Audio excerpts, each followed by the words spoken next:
پاکستان کی جو بھی صورتحال ہے، آپ تو اس کے یعنی شاہد ہیں، پچھلے تقریباً 60 سال سے زائد عرصہ جو آپ سیاست میں رہے ہیں اس کے، تو کیا دیکھ رہے ہیں آج سب سے بڑا چیلنج پاکستان کو کون سا درپیش ہے آپ کی نظر میں، اور اس کا حل کیا ہے؟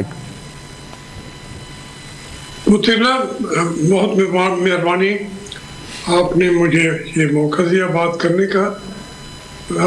پاکستان کا جب سے معرض وجود میں آیا ہے، بدقسمتی یہ ہے کہ سب سے زیادہ جو چیلنجز اس کو فیس کرنے پڑے ہیں، وہ اس کی جو ایگزسٹنس ہے وہ بھی شروع سے کویسچنیبل کر دی گئی، کیونکہ یہ ملک بنا تھا بنیادی طور پر قائد اعظم نے بڑا واضح کہا تھا کہ یہ ملک میں یہاں آئین کی بالادستی ہوگی اور جمہوریت ہوگی، پارلیمانی نظام ہوگا، لیکن شروع سے ہی اس کو ان مسائل کے اندر گر گیا پاکستان۔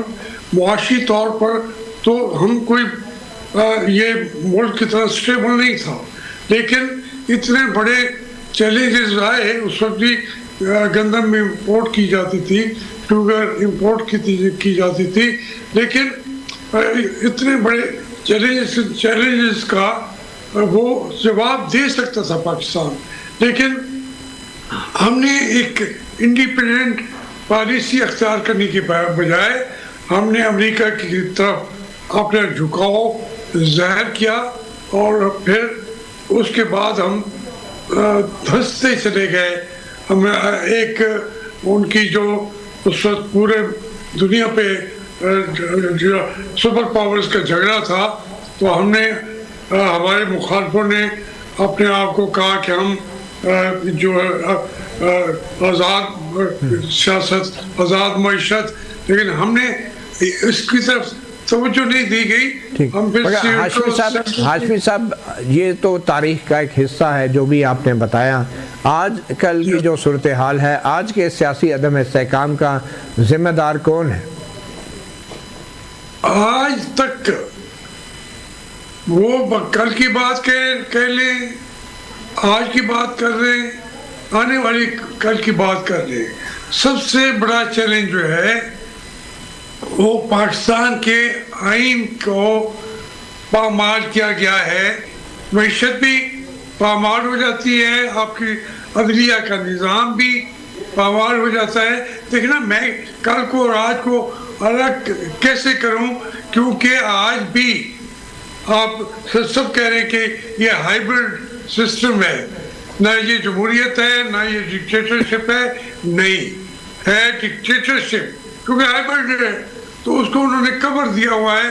اس پاکستان کا کوئی پالیسی جو ہے وہ سٹیبل نہیں ہو سکتی، اور اس کی وجہ سے پاکستان بھی انسٹیبلٹی کا شکار ہے۔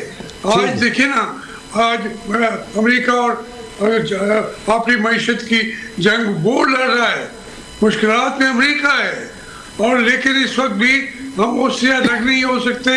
ہم ایران سے تیل نہیں لے سکتے، ہم اپنے ذاتانہ طور پر پالیسیوں کا اظہار نہیں کر سکتے، فلسطین کے لیے بڑی کوششوں کے بعد آگے کھڑے نہیں ہو سکتے، اور عملی طور پر اگر دیکھیں اس کو پورے اس نظام کو چلانے کے لیے عدلیہ کے نظام کو بے انتہائی پورے طریقے سے روند ڈالا گیا، اور آج جو سپریم کورٹ ہے وہ کوئی آزاد تو نہیں ہے۔ جب وہ آپ کا انتخابات آزاد نہیں ہے، آپ کا وہ ایک اس طریقے سے اگر آپ دیکھیں تو پاکستان بحرانوں کی سرزمین بن چکا ہوا ہے۔ بالکل۔ اچھا ہاشمی صاحب، مجھے یہ بتائیں کہ آج کے جو وزیر اعظم شہباز شریف ہیں، آپ ان کا کردار کیسے دیکھ رہے ہیں بطور ایک سیاستدان؟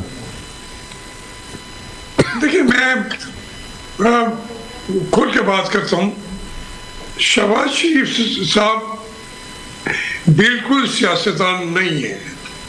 میں تو میرے پاس آ کے